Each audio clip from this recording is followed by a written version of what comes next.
What's going on, guys? Welcome to Mixed Reactions. Here with Ian Blackwell and the homie Casey Merritt. What's going on, gentlemen? What's up, fellas?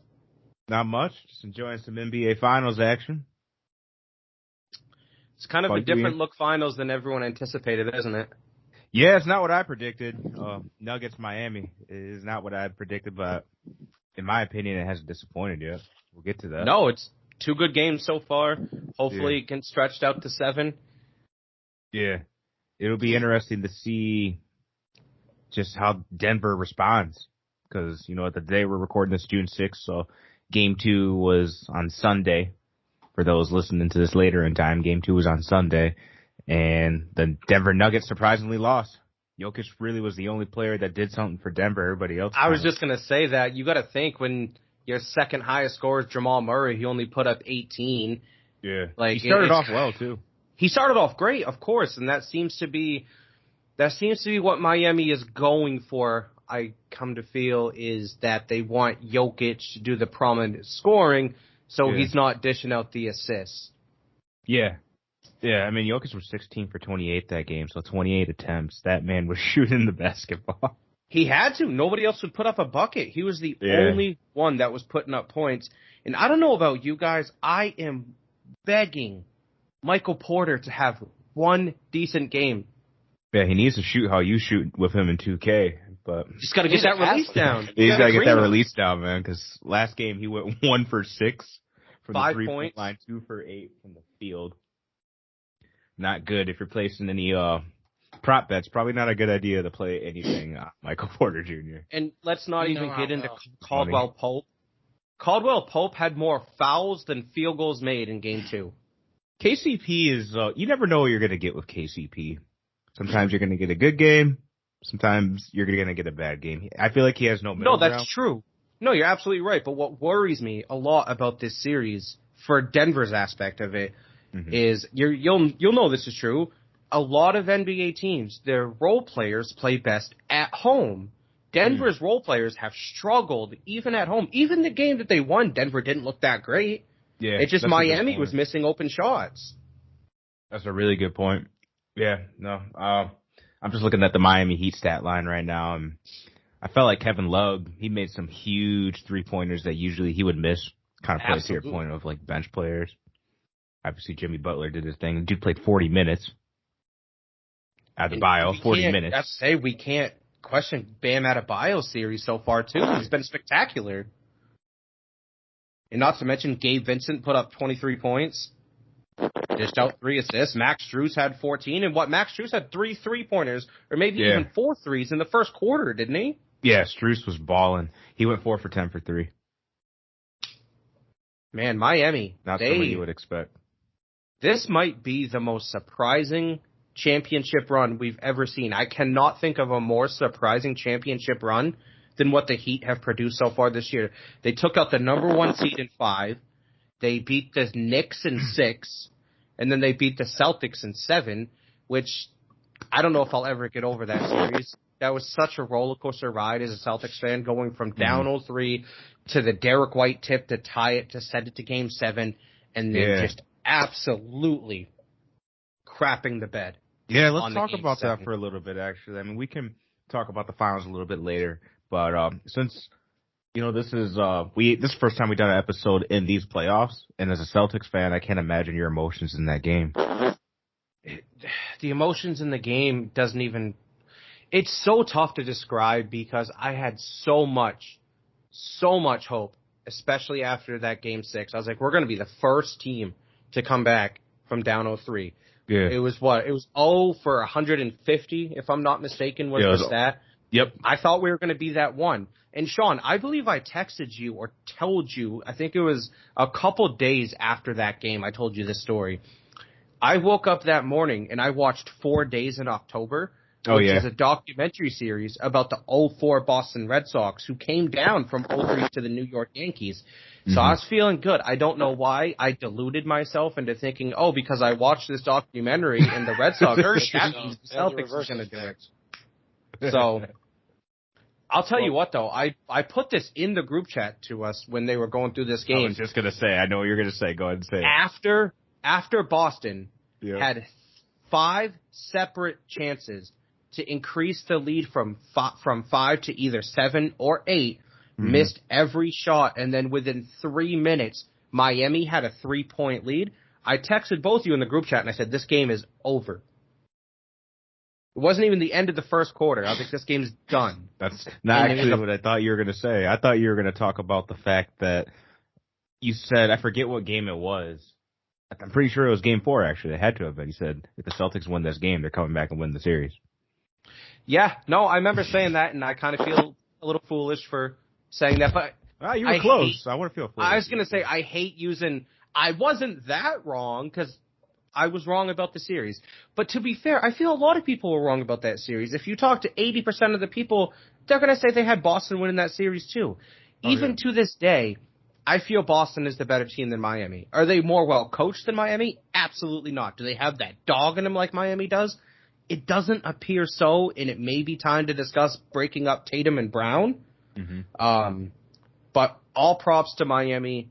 They brought it. They didn't let themselves get beat from coming back from being up 3-0. So all props to them. Eric Spoelstra, I think it's undoubtedly the best coach in the NBA. You can make an argument between a couple other people. Tyronn Lue probably gets a considerational vote in there. Yeah. But I'm so intrigued with this series. At first, and you know, I'm not trying to talk too much. I'll let you guys go in a second here. I said the same thing after the series. I said it to both you guys. I was like, I'm not watching a minute of this series. I watched a lot of Game 2. Game 1, I probably watched about 15 minutes of it because I was just still gung-ho in my ways about not wanting to watch it because I was so disgusted with the Celtics. But Game 2 got me intrigued, and I'm super interested to see what happens tomorrow night, even though we're not going to get to talk about tomorrow night's game on this podcast, obviously. But I think Miami has a great chance of going up 2-1. I think it's going to be one of those, what the Heat call a Jimmy Butler game. Yeah, no, I can see that. There's one thing I wanted to touch on with the Heat Celtics series. Okay. I think the main reason why that series was won is because of Caleb Martin. Caleb Martin had a phenomenal series. That dude turned into Kobe Bryant. That man earned himself some cheddar. He's going to get paid. He's got to continue it a little bit in the finals. He's been kind of slacking in these first 2 games in the finals, but man. The thing is, and then how he played. One last thing about the Game 7, and then we can let Ian jump in regarding the finals too. Boston went 0 for 10 in the first quarter on threes. 0 for 10. Yeah, that killed them. Absolutely. And then Jaylen Brown, 8 turnovers. 8 turnovers for Jaylen Brown, and he wants to be a supermax player. I'm not saying Boston won't do it because you could argue Tatum and Brown are the best duo in the league, probably maybe outside of Jokic and Murray, but they're definitely a top 2, top 3, top 4, whatever you want to call it, duo in the NBA. But I don't know if that's going to be enough. I really don't at this point. Yeah, I forget. There was a crazy stat I heard. I think that was like the most turnovers by an individual player in a long, long time. I'll have to look it up to see if I can find the real stat. But it was crazy. I didn't hear that. Was it about Jaylen Brown's Game 7? Yeah, I'm pretty sure it was about his Game 7. I'd have to find that. That would make sense. 8 turnovers is a lot, man. That's a lot of turnovers to have by an individual player. Absolutely. Yeah. So. Yeah. Ian, what did you think about that series, man? Celtics series. Yeah, going back into what Merritt was saying about how they didn't increase the lead, that kind of is tying into what I was actually going to mention about the Heat. The Heat just don't stop playing. I mean, any team going into Boston, Merritt's been to Boston Garden. They'll use, choice language, and you're coming at that point, all the momentum was against the Heat. I went against my gut. I was thinking the Heat were going to win Game 7, and then because when you at the eye test, you watch 5 minutes of the game, and Boston clearly looks better. But I think they have a lot of question marks surrounding him, like he said, Jaylen Brown. Had a game, so we can't just have a bad game in a situation like that. But then going back to this series as well, it's just all the improvement from Game 1 with the role players. Strus shot 0 for 9. And then he comes back and hits 4 threes in this past game. And I think this past game was just a really reflection of what Miami is. Miami kind of just plays good when nobody trusts them. Now that being said, I mean, if you look talent-wise, Denver is just better. Denver has clearly the best player on the floor. But Miami's just a team, when they get the lead, they'll just step on your throat. Denver is just so good. Miami really in this series hasn't had a chance to really gain the lead. They've been coming back. Bam had, a really good first game. Second game, another 21 points, perfect from the free throw line, and that was big. I was screaming at the fucking TV for them to call a timeout. It was almost like the Nuggets were just saying, like, well, let's just try to do something cool because we're going to win it anyway. But, no, definitely shout out to Miami. The little corner action they have, getting either Duncan Robinson off some screens. There's nobody that's selfish on that team, and they play hard. But the Boston series, I mean, I give all the credit in the world to Miami. Definitely they played their ass off, but I think there's a lot more question marks surrounding the Celtics. Derek White played really well, and then he obviously had, the shot that saved their season. But, who do you have to move on from? What was it this past off season where they were pretty much offering Jaylen Brown for KD? He took a disliking to it in the media. We've heard the chemistry of them isn't just that great. And Celtics are a great team, for the most part when they're playing from well ahead and they can, just kind of cruise. But when they face any adversity, I mean, that's what I witnessed. Game 3, they were getting their ass kicked by like 5 at halftime. And that was the game they had to turn it around. But then the other games, they come out. But I think the Heat, they come out and just play. But I think what the Heat are showing, if anything, is if you just play till, the last whistle, that you'll be able to, you have a chance to win. Can I interject real quick, Ian? I disagree with you on a point where you said Boston is at their best when they're cruising and they can kind of just coast to a victory. I actually think Boston, for the most part this season, showed they're at their best when their backs are against the wall. Take Game 6 against Philadelphia, being down 10 in the fourth. And then being down 0-3 to Miami and pushing it back. I think what hurt Boston more than anything was the lack of a killer mentality. And so when everyone, especially when they came back from that 0-3 deficit, most people were saying, oh man, this is going to happen. Everyone was saying Boston's going to do it. Boston's going to do it. I think Boston expected Miami to quit. Yeah. Go out there and just lay an egg in Game 7. And then once Miami punched them in the mouth, they just couldn't recover. If you remember, they made a decent little run late in the third to bring it to 6 points. I still, even as a Celtics fan, think it's nothing. It doesn't matter. We can't stop them. But my point on that is, here's 2 points on that. Obviously, Eric Spoelstra just coached circles around Joe Mazzulla. So maybe Boston has to take a deeper look into that. I know they've been kind of wishy-washy with coaches, going from Brad Stevens to Ime Udoka, then now to Joe Mazzulla. But to add on to the point about this Miami-Denver series regarding that aspect of it, is how good Miami must feel being tied 1-1. And you could argue they've outplayed Denver for, 10 minutes of this whole series? Yeah. They won that fourth quarter 36-25 in Game 2. Like, they started off, they outplayed him for the first 5 minutes of the first quarter, and then they outplayed him for the last 7 minutes of the fourth quarter.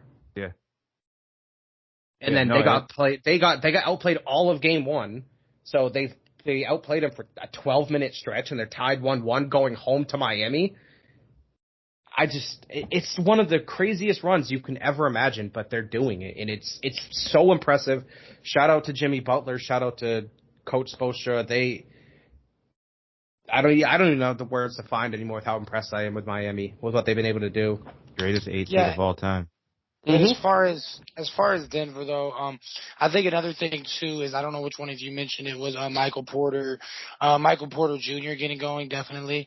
Yeah. I think Jamal Murray is a guy, I've always kind of seen him as the guy that makes them go, just because of the way he can space the floor, and I don't really think there's anybody that he's not a matchup problem for. Absolutely. But they're gonna just have to come out and play better. As far as Michael Porter Jr., you can't shoot 1 of 6 from 3. He's a guy. I mean, I just have such a problem with some of these guys in the playoffs that you don't know what they're going to get out of them. And then, you have to have KCP's a guy. We've seen him a couple of times against the Lakers. I don't know if it was a deciding game or Game 3. And then it was another game as well. I don't know if it was Game 1 of this series, but he's gotten going a couple of times. Yes, he can. Could definitely get going. But this series, he's just, had a bad Game 1 and, a bad Game 2, and they can't have guys because, Jokic is going to get his 30, 30, 40 points, but they're going to need somebody else to get going because Miami has just as, if you take the, really good role, I mean, because you look at role players, I think Denver's role players are more talented than Miami's, but if they're not playing well, then, Jimmy Butler, you put him and Bam against Jokic and Murray, and I mean, coming down the stretch, who would you really rather? It's. I mean, you have the MVP in Jokic, but it becomes tougher. And then you have guys like Strus who step up. I think those role players for Miami, those guys that nobody expects, those get them going. Like Gabe Vincent, he hasn't played terrible, but I think if they get one of those X Factor guys to get going, it's going to look like a lot different series. And we're going back to Miami too, and that's not going to be an easy environment for Denver. You guys got a prediction? I don't. I think we go back to Denver tied 2-2. I can see that. As far as like the next two games, I can see that. Honestly, I've flip-flopped so much during these playoffs. I'm kind of inclined to say we're going to go back to Denver 2-2 just because at this point, because people really still aren't giving the Heat credit because most of the people are still just saying they're just going to win the next two games or next two games. That's what everyone was saying about Boston. That's what everyone was saying about Milwaukee. Denver is different than Boston. They're better coached. Jokic is a better leader than anybody that Boston has. I think Boston just has. They gotta have guys. They gotta have guys step up. Go ahead. Let's back up. Let's not act like Jokic is some emotional Ray Lewis type leader, though. That man just does his job and goes home. He'd rather ride horses than play basketball. But he plays basketball correctly, though, and he's a pass first guy too. No, he plays the game the right way, absolutely. But as far as like the leadership aspect, I think not Michael Porter. I'm so sorry. Jamal Murray might be the emotional leader of that team more so than Jokic. Yeah. Absolutely Jamal Murray, for sure. It's not Jokic's fault. Well, I mean, as far as emotional, no, it's not Jokic's fault. That's just his personality. He does his job. He goes home to his wife and his family, and then I'm gonna sound so ignorant because I don't know. I'm so sorry. I forgot the country that he was born from. Serbia. But in the offseason, Serbia. Thank you. He goes home to Serbia and he rides horses all off season. Yep. He plays the game the right way, and it's a beautiful style of basketball. He comes to work, it's he slow. does his job, he leaves. Yeah, absolutely, Sean. Absolutely correct. Okay, well that's a fair counterpoint, but to that I'll say I think that Tatum and they're too emotional. You're right, Jokic just shows up and does his job. From the Celtics, I get too much of I don't want to play today. It just seems like some days they just don't bring the effort defensively. They complain too much. And I am a huge supporter of Jason Tatum. But that man whines about every single call. Not the same way with Luka. Oh, Luka's a different animal when it comes to complaining. Let's not get started on Luka. My goodness. I wouldn't foul. I think it's either, just going back to what I was asking the question earlier, I think it's either 2-2 back or it's 3-1 Denver back at home, set the seal. Mm-hmm. You don't think Miami has a chance for a 3-1? No, I just don't see it. I mean, I also look at it this way. Yeah. Going into this game, Denver won 5 straight playoff games, so they were bound to lose one. That's fair. I think it was That's time. fair. And I'd like to point out, Sean, this is a little Easter egg for you and I, and I'm sure Ian knows this because of the group chat. The first 2 games have gone like our finals 2K series. I won the first one with Denver. You took the second one with Miami. So we'll see what happens from there. Yeah, we'll see what happens. That'd be crazy if like every single outcome matches ours. If it does happen like that, that would mean Miami would win tomorrow night, and then Denver would take Game 4. Yep. Let's talk about. I'm kind of curious, just because Merritt, I know a popular statement by you was these TV viewership ratings are going to be bad. The NBA is really going to go downhill in these finals, and it turns out that is not the case. At least I was shocked. Of Game 1. Me too. Remember, these are Game 1 stats that we got pulled up here from NBA Central. 2023, Denver versus Miami, 11.58 million viewers. Just under last year's for Boston and Golden State, right? Yep, just a little bit under, and then it was more than 2021's Bucks versus Suns and 2020's Lakers versus Miami. So let's start from the top and go to the bottom here. Let's start from 2020 to go to the most recent. On that aspect of it, I can understand the 2020 viewership. I think it was around the 7.5 million aspect of it. Yep. It it was in the bubble. The NBA taking a 3 or 4 month hiatus. Yeah. There was other stuff going on. It was in the midst of the NFL season. I understand why those ratings dropped. And then 2021, it was the first season after the bubble. They were just starting to get fans back in the building. I get it on that one as well. I am shocked that it's this close to the Boston and Golden State series. Me too. Yeah. I am shocked. There's not a big market team. There's barely actually, I lied. I'm so sorry. Miami is a big market team, but it's not Boston. It's not the Knicks. It's not the Lakers. It just seems, not the Bulls. I'm impressed. It's not the Bulls. That's exactly right, Ian. It's not the Bulls. I'm very shocked to see these numbers. I want to see if it's going to be a continuance where they're going to keep the same ratings. And especially if the series, no game has been a classic yet. I don't feel. Obviously, it's only been 2 games, so that's not saying anything quite yet. We haven't had a game has been Boston versus Miami. Exactly. Yep. That's exactly right. There hasn't been anything like that yet. I'm not saying it won't happen. These are 2 great basketball teams, but Ian, what do you think about these ratings so far? Are you surprised by it, or did you kind of see this happening because it's kind of the standard for NBA finals? Well, I know our show get low ratings if we always agree with each other, but I pretty much agree with you on every single point that you made. 2020, it was the bubble. They did decent. Like, I'm not gonna lie, as far as putting the kids, letting the kids and the parents come to the game in the bubble, and they got the little creepy ass TVs on the side. It did decent, but that didn't surprise me. Bucks, Suns, like you said, like a decent amount of the time that season, there wasn't even people in the building. Last year with the Celtics and the Warriors, that shocked me. And I was trying to joke with Sean before the show, like, Europe is big as hell. That didn't even make any sense. I just completely made that up. I have no idea why they're, if I was to just take a guess without, Sean we were talking about the statistic earlier. If I was to take a guess as to why they were so high, I would just say, I guess, Jimmy Butler.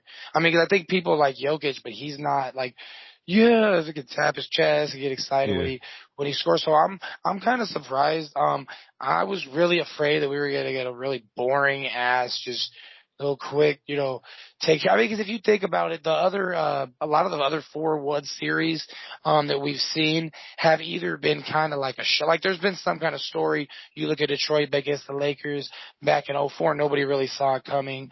San Antonio against the Heat, in 2014, LeBron winning his first ring in 2012. There's been a couple other series that went 5, KD's first ring with the Warriors. But this is this is going to be one of the better 5-game series I think that we're going to see. Even if it goes 5, I'm just grateful we get some good basketball. If we compare and contrast these ratings with ratings to, like, say, other sports, let's put it like this. The most watched NFL regular season game last year, regular season, was 42.1 million. Wow. Compared to an 11 million for the NBA Finals. That just shows how dominant the NFL is in the United States as far as a sports audience. Now, real quick, we can get back to the NBA Finals. I just want to see if you guys have any guesses. What was the game? It was a regular season game, 42.1 million. Was it prime time? LeBron. Yes. Kind of prime time in a sense, LeBron because it was the only game on. It was a holiday. Oh, wow. Okay, so it wasn't LeBron breaking the record. Wow. No, I'm talking about NFL. Oh, okay. Most watched. Most watched NFL game. It was a regular season game. It was a holiday. It was 42.1 million. What day of the week was it? It was on a Thursday. The fuck? There's more than one game on Thanksgiving, so that shit's out. Okay. No, it was the only game on at the time. Oh, shit. Oh. Halloween. Was it Halloween? No, you're right. It was Thanksgiving, Ian, but I said it was the only game on at the time. Cowboys, Giants. Yes, Cowboys, Giants. 42.1 million. The Super Bowl had 99.2 million. That sounds about right, though. Yeah, that's the power of football, too. It's just World Cup ratings. The World Cup, I bet that had some insane ratings, too. Billion, yeah. Well, yeah, the whole world. You got more numbers. No, for the final, it was like $1 billion. A bill? Yeah. which that was a good final. So, yeah, no, that's wild though. That's pretty crazy. Still, I mean, you take all that out though, just the 2023, the fact that it's getting this viewership, I think it's a good sign for the NBA. It's a great sign for the NBA when it's they got a good product. At least most people would think. Of course, yeah, and it's been a really entertaining playoffs. Like, who would? I hate keep going back to how impressed I am with Miami. Who would have thought they would have beaten Milwaukee, the number 1 seed in the East? Took them out in 5. Yes, you could argue Giannis was hurt, and that's another point we need to get on to the Bucks too. I'm glad they fired Bud. That was a good look for them. They made a good move there. Bad coach. Giannis can't shoot. Giannis cannot shoot the basketball. He's gotten better. Sure, I agree. He's gotten better. I mean, he's not Ben Simmons, but he can't shoot. Like you got to come up with a different. Go ahead, no. Yeah, no, I think the problem with the Bucks too, for a long time has been coaching. Now that being said, like as far as like I joke about him getting better in reality, like you said, he still can't shoot, but I still think the Bucks have the pieces there. You know, now they have Joe Ingles, they have Giannis, they still have Holiday. I mean, Brook Lopez in some of the games last season was just going absolutely stupid. You know, so they still have some of the pieces there. Hopefully, you know who would be a perfect addition for the Bucks that I just thought of? Buddy Hield. Yeah, Buddy would be a good addition. Knock down 3-point He fits right into them. Maybe your Celtics can get Dame. That's a rumor out there. Brown for Dame. See, the Celtics shoot too many threes. I mean, they shoot too many. You're right, but like they kick themselves out of the games by shooting threes. But you guys really don't have a shooter nowhere near that quality. I mean, that I can really think of off the top of my head. You have guys that'll shoot a high percentage, but they don't shoot it. Buddy, I think Buddy Hield would help you guys a lot. I mean, like you said, our best 3-point shooter is probably Jason Tatum. Exactly. Yeah, he's fucking. Yeah. He's an average 3-point shooter. He's a great player. Like he's a much better player than Buddy Hield, but he's not as good a shooter. Yeah, I agree. All right, we're 27 minutes in here. There's a couple things I wanted to get to. Number one, I want a prediction for the whole series for each of you. I'm Denver in 7. Denver in 7. I got Denver in 6. Denver in 6. Ian, you've been rolling with the Heat. I don't know who the fuck you've seen the group chat. You've seen how fucking much I lose. No matter whoever I roll with, they fucking lose. So good luck to whoever I fucking pick, 'cause you're gonna need it. I mean, look, I know you guys didn't give a little breakdown as to why I think. I just think the Heat are just too good, or not too good. I just think I just think they play too hard. I think they are too persistent. And when it comes to a time where you have guys like Porter Jr., KCP, you don't know if they're gonna show up. One thing you know you're gonna get is the Heat playing hard. Hopefully Jimmy Butler doesn't have another really bad game that's going to make me look like a complete idiot, but I think the Heat wrap it up at 7. Yeah, so you think they're going to close it out in Denver in 7? In that fucking altitude with that fucking, what is that? That's a prediction, buddy. That's a prediction. Rocky. Real quick, before we jump ship to a different topic, if the Heat win, would this solidify Jimmy Butler as a Hall of Fame player? Yes. Let's take a break. Nah. No, it's a good question. I think it's I mean, he's gonna have a ring. You know, he's. Because you got to think, Jimmy Butler is a player. He's never going to win a regular season MVP ever. Yep. I think. Oh, hold on. I got ads going. It means the power to. I think. If. Because we would give Kawhi that award, too, for what he did with the Raptors. I think it'd be like the same kind of effect for Jimmy. That's fair. I understand that. I mean, yeah, no, actually, that's a good comparison. I think Kawhi at his apex is a little better than Jimmy, but I completely agree with that statement. That's fair.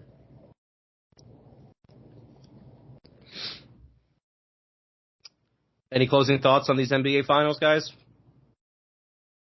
Not that I can think of. No? No. Okay. All right. Cool. So I was thinking we should move on to the question. question. Ooh, okay. If you guys would humbly oblige to this, how would y'all feel before the question? Have a quick 10-minute talk about the upcoming NFL season, some predictions, any black sheep team that you think are going to be coming up the ranks here? You know what? That's not a bad idea, actually. I think we got a little bit of time. It's the first show we've done in a while, so yeah, why not? Sounds good. Well, in that case, then, what do you feel, Sean? I want to ask you directly because I know you're in cloud 9 about Sean Payton becoming the head coach of the Broncos. That I am. How much of a difference do you feel this is going to make for not only Russell Wilson, but as the Broncos organization, as where last year was, if we're just going to be frank about it, a huge disappointment? Yeah. Sometimes being frank is the right thing. Sometimes frank is right. Frank was certainly right in that situation. No, I think this is a bigger hire than it was Russell Wilson. It's not as exciting because it's a coach and not a quarterback. But last year was a circus, and a big reason why last year was a circus was because of the coaching. Nathaniel Hackett was literally the ringleader of a circus. Hackett couldn't hack it. He really couldn't. And it all started with the first game of the season, the game that I flew out, took money, my personal finances, flew out to Seattle to watch him not be brave enough to put the quarterback that the organization just whipped out trade picks and millions of dollars for to get 5 yards. What was your thought when that field goal team went onto the field? We're going to lose. What was it, like 60-something? I think it's 64, right? Yeah, something like that. He missed the fuck out of that shit, if I remember correctly, didn't he? Or was it barely? He shaked the shit out of it, didn't he? Honestly, I don't remember. I try to block that memory. I don't blame I really do. I don't like to remember it. I knew we were screwed when we got to week 2 and we struggled. I think we played the Texans. Yeah.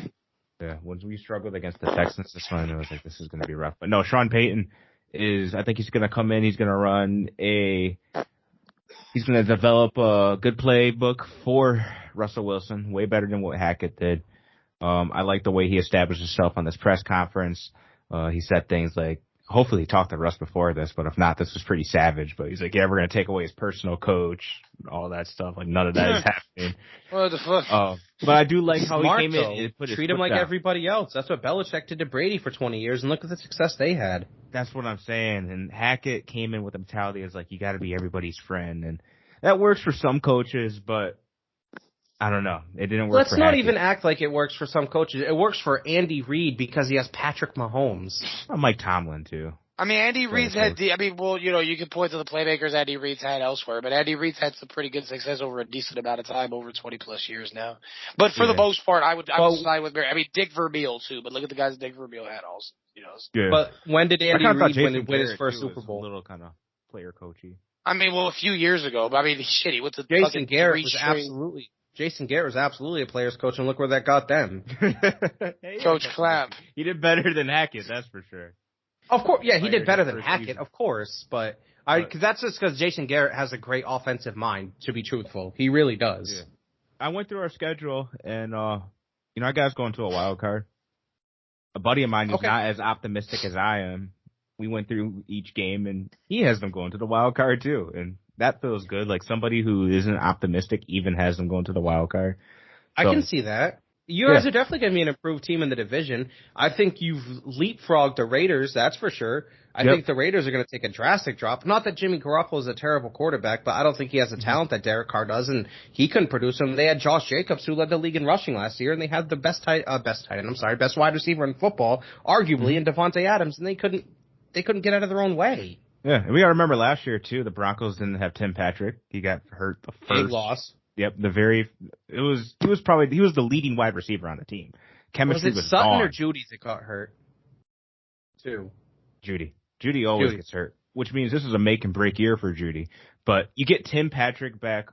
He is, like I said, he's the leader on the team as far as the wide receivers. He's going to set the tone, and he can catch the ball. Players like Judy, who he improved later in the season, but just have the drops. So hopefully, they can stay healthy. I think that's a really good receiving core if they can stay healthy, and that's going to help Russ. Again, expressed enough how important it is to have Tim Patrick back. So I'm praying that he doesn't get hurt in training camp. Javonte Williams is coming back. He had I was that torn just going to ACL. ask you about Javonte, how his progress is coming on his injury. Like, obviously he showed great flashes last year.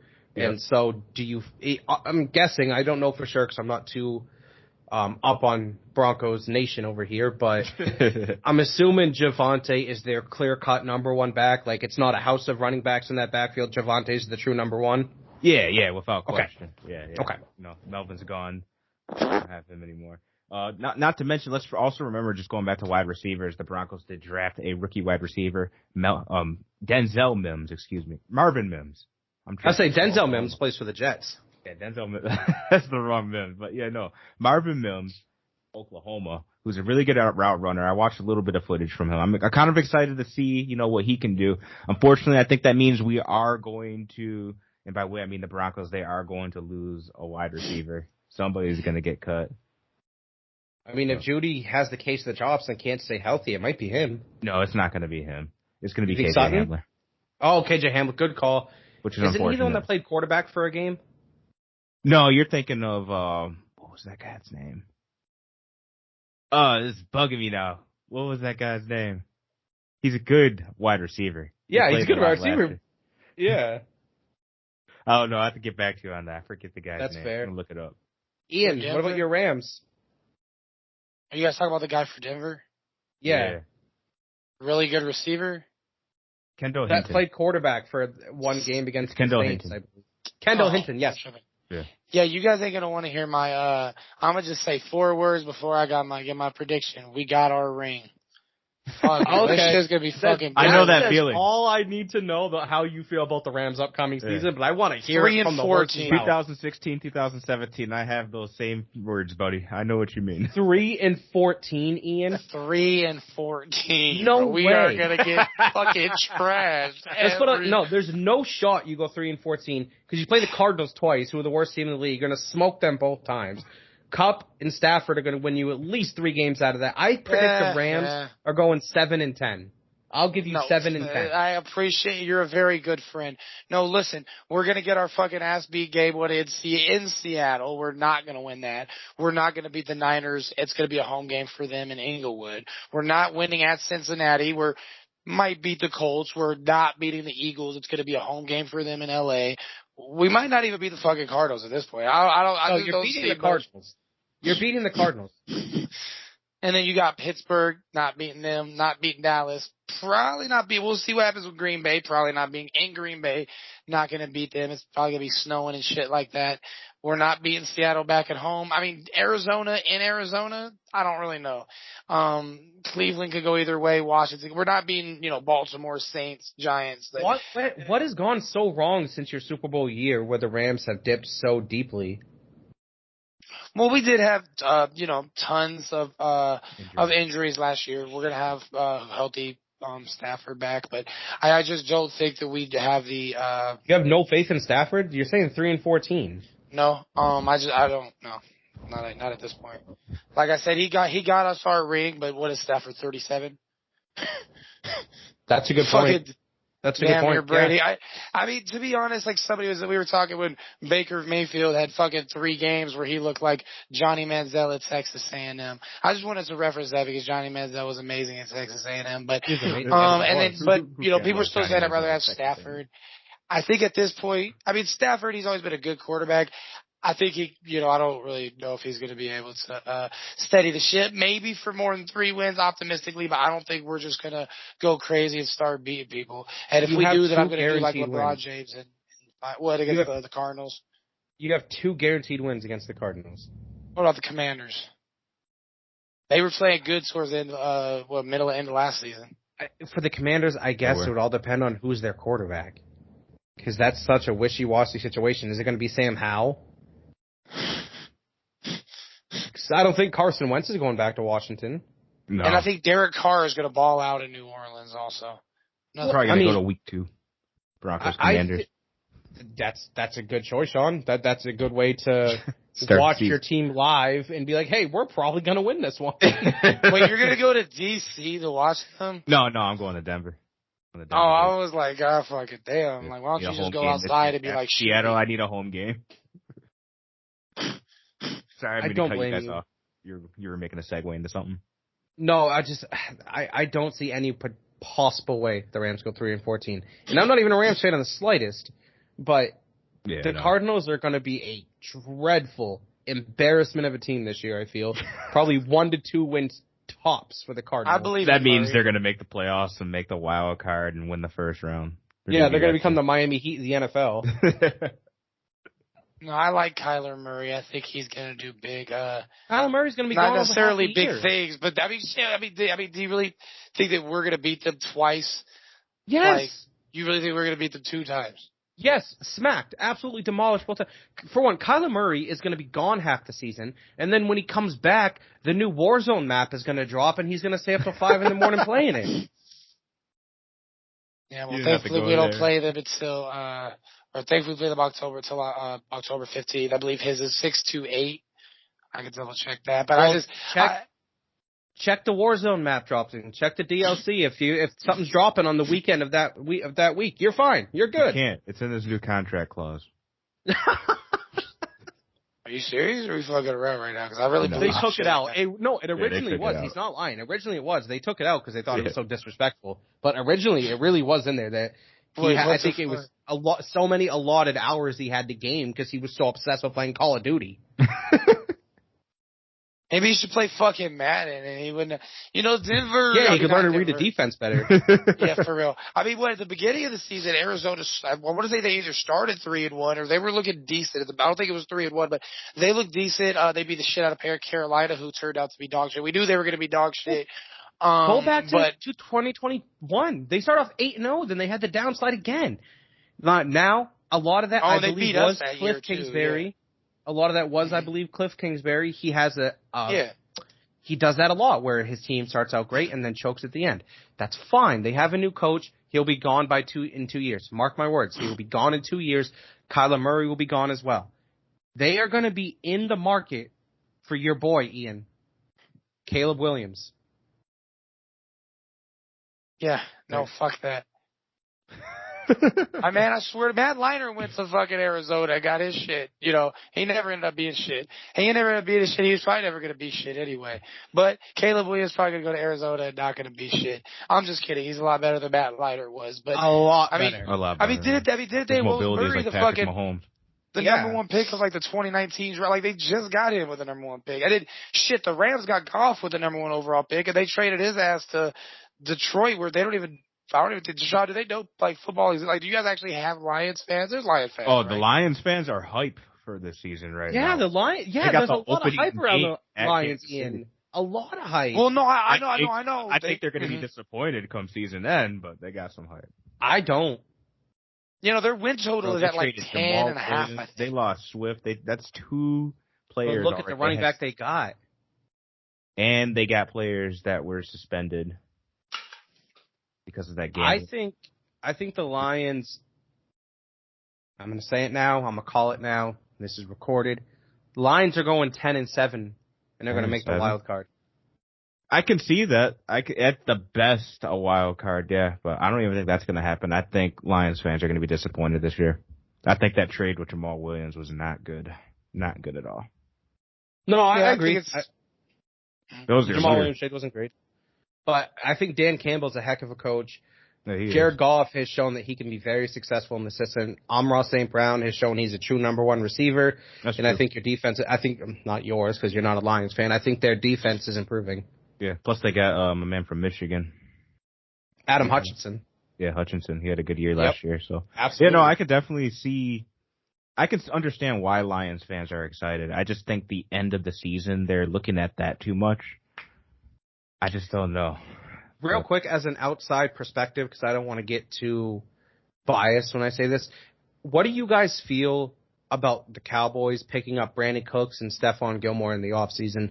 Do you think that's going to be kind of like a meh pickups for both of those on the end of the season, or do you think it's 2 significant pickups that really help Dallas? You said for who? Well, that was a Oh, good segue because I wanted you to talk about the Cowboys anyway. But no, I think that's a good pickup. I think that's a good pickup for sure. Both of them, like the Cooks and the Gilmore. Yeah. I mean, think why not? so too. I like both of them. Brandon Cooks, people think he's, ancient. People don't realize he's only 29 and he's had 1,000 yards basically with every team he's had. Stephon Gilmore is no longer the defensive player of the year caliber of Stephon Gilmore, but pair him on a side with Trayvon Diggs. I think that's a very good corner combination. Absolutely.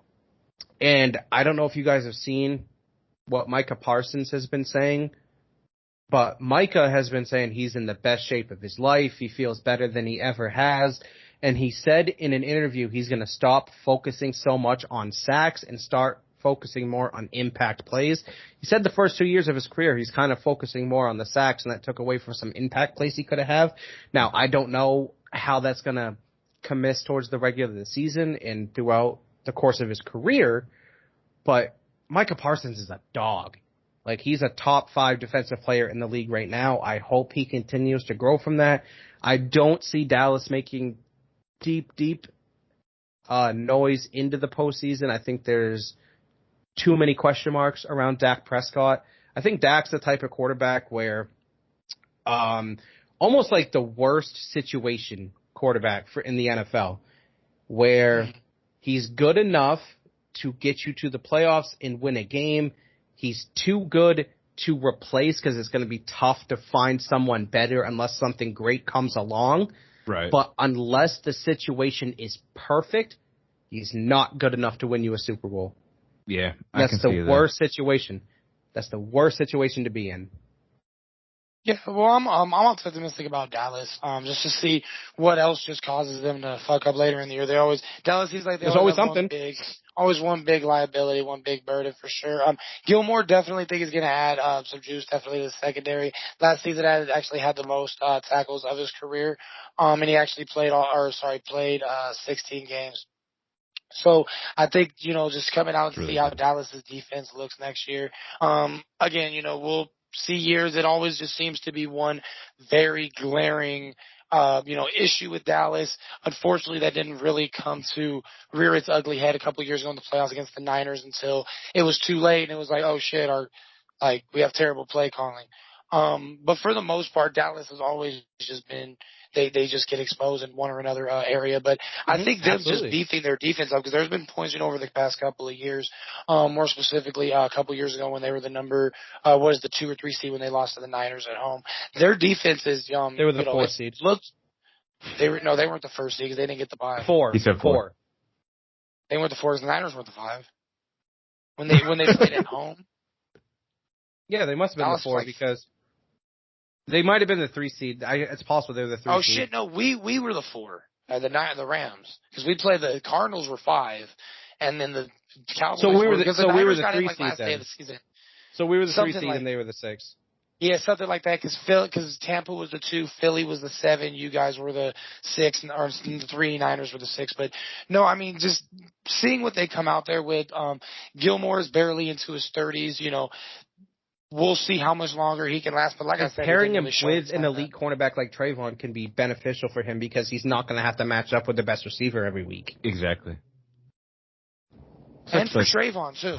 Looks like the Cowboys played the AFC East next year. And maybe they could become one of We do play the AFC East. Week 2, our home opener, Aaron Rodgers comes in, and he has been a killer for Dallas. He has been the Cowboy killer. I'm really interested to see how that works out for New York. Well, let's put it like this. They had, so obviously Sauce Gardner won Defensive Player of the Year. Garrett Wilson won Offensive Rookie of the Year.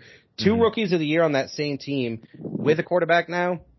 I think the Jets could make some noise, and especially if Breece Hall can come back and put on the kind of production he was putting on before he tore his ACL, I think the Jets could make some serious noise in the AFC. Is Aaron Rodgers the Aaron Rodgers of old still, though? No, but he's good enough. I like him. I want him to succeed. I like Aaron Rodgers. I just don't know if he has it in the tank anymore, because part of the reason of the Packers' struggles last year was because of him. Yeah, of course there was. Yeah. And, Sean, as a Broncos fan at this point, especially in the AFC, you must be thinking, man, anybody but Kansas City. Oh, yeah.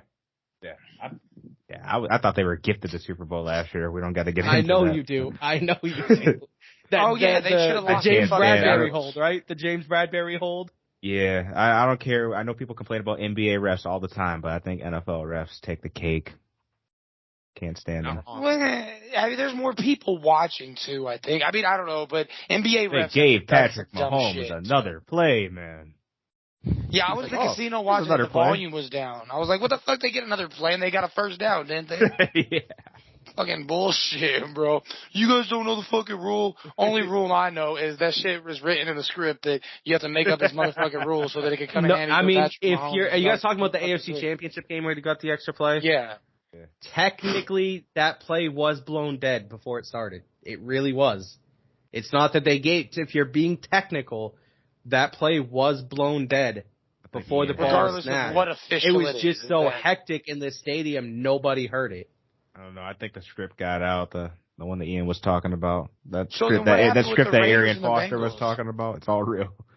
Then what happened with the Raiders? Didn't the Raiders and the Bengals, they tried to blow it dead? Well, I mean, because this one was before the play started, correct? The last one, I believe, was, I think he tried to blow it dead right after, but they fucking let the Bengals go on and score a touchdown and lose to my Rams in the Super Bowl. We got our ring again. Yeah. Just want to point that out.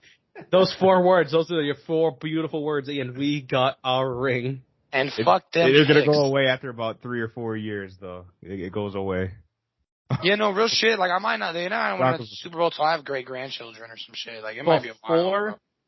Before we end this NFL talk, say you're Super Bowl champion, just so we can come back and listen to it to see if it happens. The Buffalo Bills. Buffalo Bills. Okay. What about you, Ian? Oh, that I'm thinking. Bang, bang, Niner gang. San Francisco Niners. 49ers. San Francisco 49ers, and you know they're going to have they know how to have parades in San Francisco. They have a lot of pride in San There's Francisco. a parade inside my city. Yeah! Skip Bayless. Yeah, no, San Francisco is more like, it's a parade inside my city, yeah. That's fast. Go ahead, Sean, before we probably get this shit I already taken said down. mine. Yeah. My Super Bowl champion I didn't mean there. is Mhm. the San Francisco 49ers. Oh, shit. Oh, really? Oh, shit. Yep. All I can right. see that. They got a good team. All right. So what do you think the element of, I'm sorry, I know you're going to conclude it right now, but what do you No, think you're good. McCaffrey Yeah. brings to them? I was curious about your guys' thought about how much better do you think McCaffrey, yeah, that's what I'm thinking too. It's a Everything, Ian. whole new weapon. Yeah, no. He is going. As long You as he can can argue- stay healthy. Oh, sorry. Go ahead, Chuck. A Go. huge game changer. As long as he can stay healthy, he's you can put him in the backfield. You can plug him at wide receiver. You can draw so many plays He can do for that everything. man. He can do- run routes like a receiver. Yeah, you probably put him at quarterback. He'll probably throw a pass. No, they tried did that in the NFC Championship game and it did not go well. Yeah, they'll try it They again. did earlier this They season. I mean, practiced shit. Yeah, go ahead. Go ahead. No, you're good. No, I was saying, I think it wasn't fucking against us. He ran for one, threw for one, and passed one in the same. Yeah, he fucking game. did. He passed for one, caught one, and ran for one. He means everything to them. Christian McCaffrey, you can argue he's maybe not the absolute best back in the league anymore. That's probably Nick Chubb in Cleveland. Yeah. But he is Javonte Williams takes that title. Could be. Or, my boy TP, Tony Pollard. He had a breakout year, Tony Pollard did. But, anyways, Christian McCaffrey is the most dynamic back the league has seen in a long time. He's the white LaDainian Tomlinson. Yeah, closest to him is probably a Debo Samuel. Yeah, and they're on the same team. Yeah, that's insane. I didn't even. What think do you about mean? that. What do you mean closest to him as far as like just like Versatility. Yeah, versatility. Yeah, Here's no, the thing. for sure. What the whole San Fran back is who's going to be their quarterback? Where they're at. Fucking Kyle Shanahan, I guess. Shit, you got to suit him up. Is it going to be Brock Purdy? Are they gotta going to put give it to Trey Lance? Like got to put Purdy out there. I mean, until Sam Darnold? I'll say this. I'll say this right now. If I'm going to change my pick, if Sam Darnold is their starter throughout the whole season, they will not win the Super Bowl. All right, you heard it here, sir, Mr. and Mrs. Darnold. Will not happen.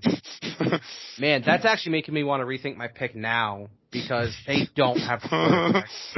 Like, they're so good every other way, but they don't have a quarterback. The most important position they don't have. Yeah, they just don't have one. Yeah, I'm a USC fan. Sam Darnold's not that guy. Trust Sam me. Darnold is trash. He's not him. He's the. He's not Austin Reeves saying I'm him against Memphis. That's for sure. I don't know. I'm gonna stick with San Fran. No, actually, I'm not. We're live, man. Nah. Jumping on that Buffalo bandwagon with your boy. I'm gonna switch it real quick here to the Cincinnati Bengals. Why not? They have been balling the past couple of years, so they'll definitely be in the mix. It's gonna be the Bills though, so anyway. We're all kidding ourselves. We know it's gonna be the Chiefs again. It's gonna be the Broncos, so it's gonna be the Cowboys. All right. We're going to make the transition into the question here. I'm ready. The show. So this is one of my favorite ones. I'm pretty sure I've asked this to you guys before, but this is a question where your answer can change any given day. What's one sports arena in any sport that you'd like to go to one day you've never been to? See a game. That's a fucking good question. There's so many different ways you can go about it, because obviously from a biased perspective, I want to say AT&T Stadium to see the Cowboys.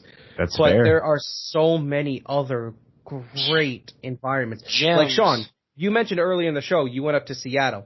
That's one of the best environments. It must have been such a crazy environment. It must have been so loud. Let me ask you this real quick. Opening night on Monday Night Football. Are Seattle fans respectful? Oh, yeah, the ones I sat next to were really cool. The guy next to us bought me and my buddy a water. Went to the concessions. I'm rocking all Broncos gear.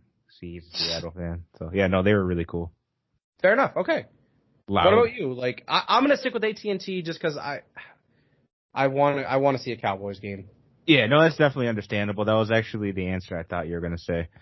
Right now, for me, the first arena that comes to mind is Cameron Indoor. I would love to go see a game there just because, I don't know, I've been growing up and seeing the Cameron Crazies, watching MSU lose to Duke so many times in Cameron Indoor. I might as well go see them lose in person, too. It's a great answer. I was wondering if you had heard when you started saying that, like you read my fucking mind. I mean, I you know what? Like, it's just so. Ian, you know you want to go to the Alphond. No, I'm just kidding. I mean, it's just such a low, like, we could talk about beautiful stadiums all day, but I was actually going to say Cameron Indoor, too, because, it's just so unique. I mean, you can't say there's not these places, you know, that aren't insanely unique, but Cameron Indoor is, you know, the environment, you know, to go, I mean, it would be nice to take a tour, but to actually go and see the Cameron Crazies, and it's not the biggest gym, you know, it's not a big I like gym, that, though. I like field houses. And I like how the baskets hang from the fucking, don't they hang from, I think they hang from the rafters there, right? They're not on, I think so. I believe or they so. used to. I mean, there's another one too is, Wrigley. I thought Fenway, I've always wanted Fenway too, but Wrigley just seems like a whole new, Cubs didn't even start playing night games till like the 70s. I've been to Fenway. It's nothing special. Right. It's like in the middle of, you know, I mean, I think Chicago or the Cubs Stadium, I want to say is right there in the middle of, not the South Side where the White Sox play. Yeah, but no, I have to say Cameron Crazy or Cameron Indoor. It's just too, yeah. I mean, you can't say necessarily too historic because then we could go off for days. Lambeau is another one. I was kind of torn between that and Lambeau. Sure. Just because Lambeau is, I mean, the fucking line for season tickets is like 395 years long or some shit like that. Like, it's crazy. And, I mean, and they just added a video board.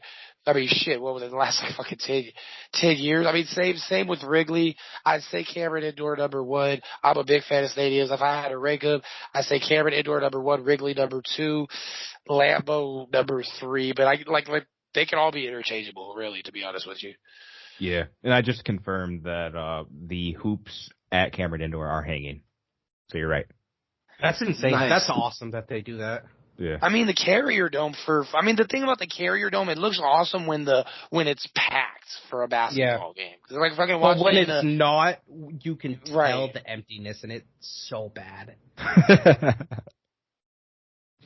And the way Syracuse has been going, I don't see a packed Carrier Dome for quite a while. Did they just change the roof like a couple years ago or something like that? Yeah, they did. Melo, the only championship they won. That's how I became a Syracuse fan.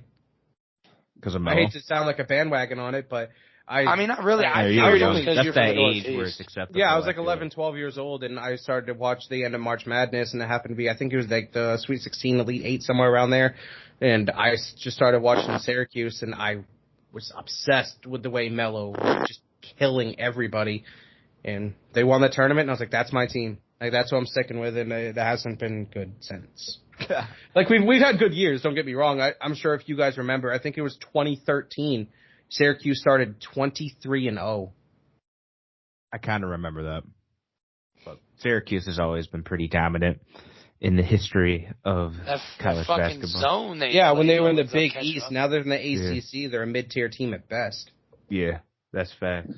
I mean, but to be fair though, at the time they were dominating the Big East. The Big East had some of like the best teams of they were dominating Yeah. the Big East at a great They didn't have time. it. That's a good it wasn't Big East. the level of the ACC though. I don't feel like you know that's just my opinion. I don't Yeah. feel it, but I mean, you can make a bunch of different arguments because you have teams like Duke that are just better than probably anybody in the Big East, but the Big East constantly had, was right up there. But Yeah. because the way, I mean, it's not even in the like that conference doesn't make sense. Like they need to either do a power conference or just make everybody go play where they fucking live at or something. Because all this fucking Syracuse going to fucking North Carolina to the fucking woods to go play North Carolina, like Duke, like Duke's not the woods, but you get my point. Like it's yeah, crazy. of course, yeah.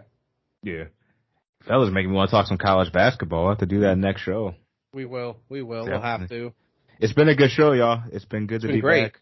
Talking a little NBA, talking a little NFL. We're going to plan to make because as you all know, we attempt to do these shows and they never happen. They never air for the past 2 years. So what we're going to try and do this time is we're going to start off by trying to do one episode every 2 weeks just so we can keep that consistent, thing going. I know it's going to be tough to like keep up with live sporting events. We're going to do our best to do that. And eventually this show will we will get get to the point. Yep, the show will get uploaded. Eventually we're going to get to the point where we'll do more shows, but we wanted to really do this one now since the NBA Finals action's going, and it's just a good time of the year. Good time of the year to be a sports fan. So, great show, guys. Absolutely. Looking forward to seeing you guys next time. Thanks for tuning in, everybody. Mixed Reactions. We out.